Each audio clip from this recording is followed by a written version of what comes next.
اعوذ باللہ السمیع العلیم من الشیطان الرجیم بسم اللہ الرحمن الرحیم۔ بات چل رہی تھی ظاہری مالک کے ذریعے جائیداد کی منتقلی کا سکوپ کیا ہے، اس کی لیگل ویلیو کیا ہے اور ویلڈٹی قانون کے اندر کہاں تک سٹینڈ کرتی ہے۔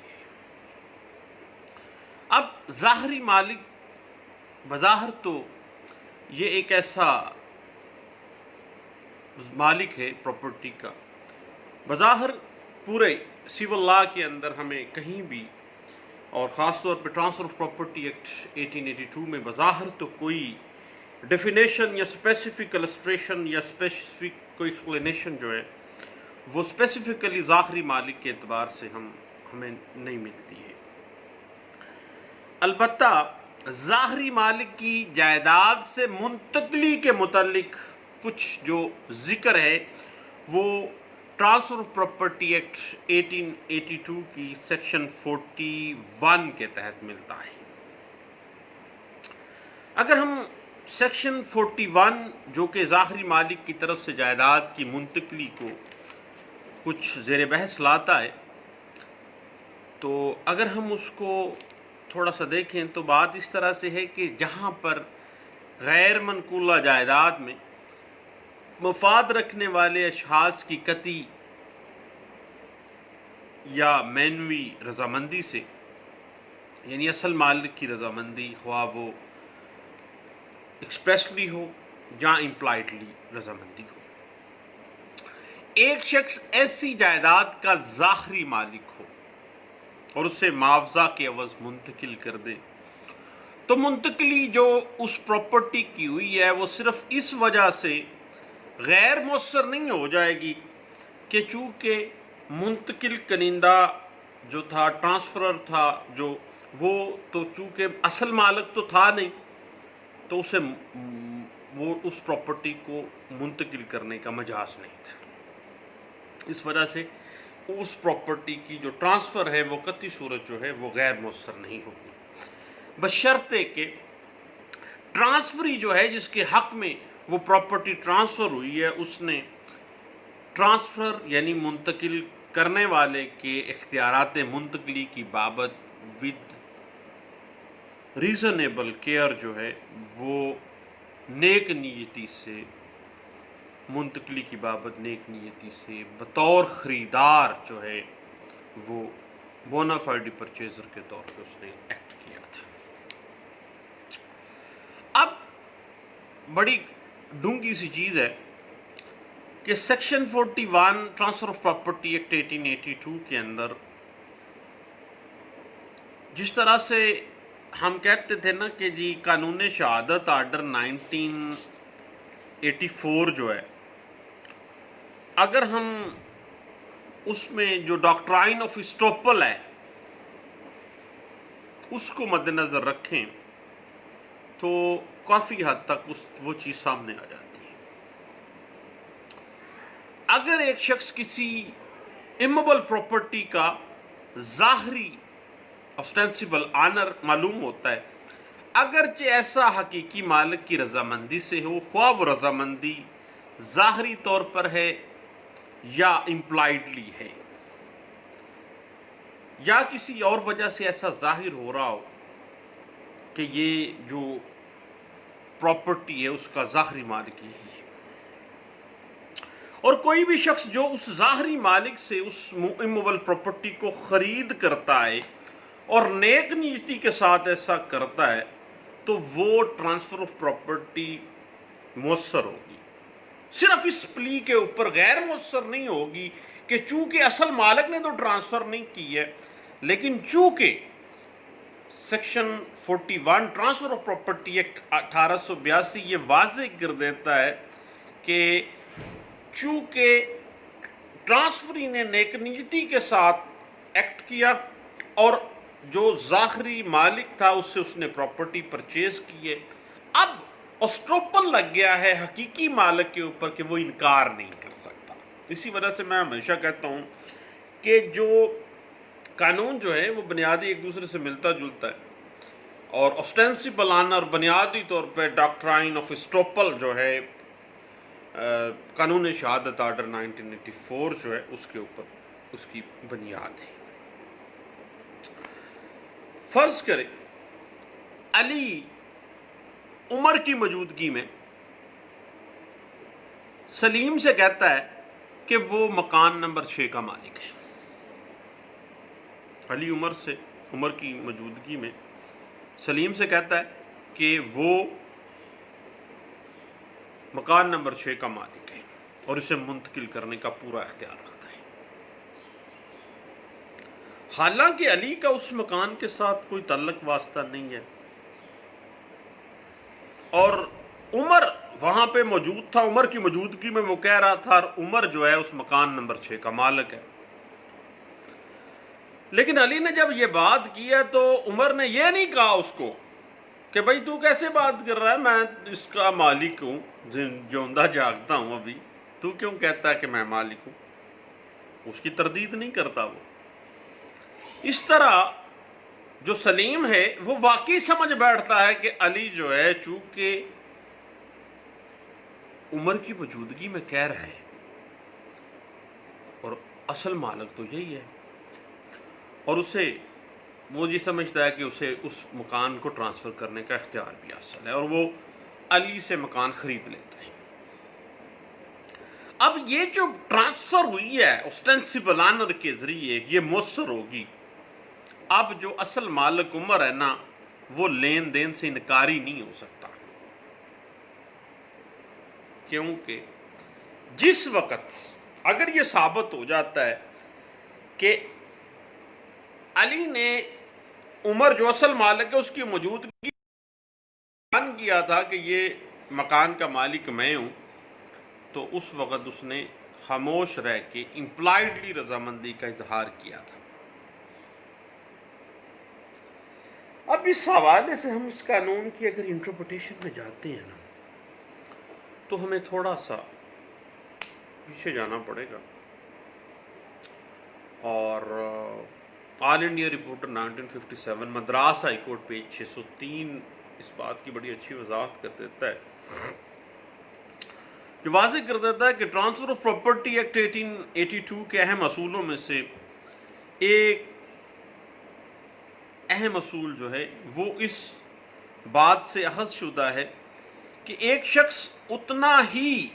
استحقاق منتقل کر سکتا ہے جتنا استحقاق وہ رکھتا ہے، جتنا حق حقوق میں رکھتا ہوں اتنا ہی میں آگے ٹرانسفر کر سکتا ہوں، اس سے آگے تو میں دے ہی نہیں سکتا کیونکہ اس سے آگے میرے پاس ہے نہیں۔ لیکن یہ settled principle of transfer of property act 1882 میں فال کرتا ہے، لیکن اس اصول کی کچھ سیٹلڈ ایکسیپشنز بھی ہیں۔ قانون میں جب بھی قانون بنتا ہے اس کی ایکسیپشنز موجود ہیں۔ اب کسی نے وہی ٹرانسفر کرنا ہے جو اس کے پاس ہے۔ اب اس بات کی ایکسیپشن یہ ہے کہ اگر مالک جو جائیداد ہے اس کا حقیقی مالک ہے کسی دوسرے شخص کو اس پراپرٹی کا اپنی پراپرٹی کا مالک ظاہر کرنے کی اجازت دیتا ہے، خواہ ایسا وہ دستاویزی طور پر دیتا ہے یا امپلائڈلی دیتا ہے، کسی بھی صورت دیتا ہو، اور ایک تیسرا شخص نیک نیتی کے ساتھ اس شخص سے لین دین کرتا ہے تو اسے حقیقی مالک کے خلاف جائیداد سے متعلق جو حقوق اصل مالک رکھتا ہے وہ اس سے بہتر حقوق اس کو مل جائیں گے۔ وہ حقیقی مالک انکار نہیں کر سکتا کہ میں نے تو سودا کیا نہیں ہے، نہ بھائی نہ، اسٹاپل آ گیا۔ یاد رکھیے گا صاحب، آل انڈیا رپورٹر 1944 الہ آباد ہائی کورٹ پیج 42 اس حوالے سے بڑی لینڈ مارک ججمنٹ میں سمجھتا ہوں۔ ابھی بھی 2010 کی ایک لینڈ مارک ججمنٹ ہے سپریم کورٹ آف پاکستان کی، اس میں بھی، اور بلکہ 2020 میں رپورٹڈ ججمنٹس جتنی بھی ہیں سب میں آل انڈیا رپورٹر کی جو ججمنٹس ہیں انہی اصولوں کے اوپر وہ بیس کر رہی ہیں۔ اور اصل معاملہ اس طرح سے ہے کہ جو شخص یہ دعویٰ کرتا ہے کہ اس شخص نے متعلقہ شخص کو